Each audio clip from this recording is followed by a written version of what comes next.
کبھی کبھار یہ ہوتا ہے کہ اللہ تبارک و تعالیٰ جب کسی مسلمان سے، کسی ایمان والے سے ناراض ہوتا ہے تو اس سے نیکی کی توفیق چھین لیتا ہے۔ اللہ تبارک و تعالیٰ اس سے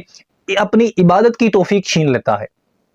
اس سے سجدہ کی توفیق اٹھا لیتا ہے۔ کسی انسان کو سجدے کی توفیق تک نہیں ہوتی، وہ سمجھتا ہے کہ یار میں نے نماز نہیں پڑھی، میں نے روزہ نہیں رکھا، میں نے اللہ تبارک و تعالیٰ کی عبادت نہیں کی، لیکن اسے یہ نہیں معلوم کہ اللہ نے اسے توفیق ہی نہیں دی کہ وہ اس کی بارگاہ میں اپنے سر کو جھکا سکے۔ اللہ نے اسے توفیق ہی نہیں دی کہ وہ اللہ کی بارگاہ کی طرف آ کر اللہ تبارک و تعالیٰ کو راضی کر سکے۔ وہ اللہ کی نظر سے تو دور ہو ہی گیا، اللہ نے اسے اپنے گھر سے بھی دور کر دیا، اللہ نے اسے اپنی بارگاہ سے بھی دور فرما دیا ہے۔ تو خدا را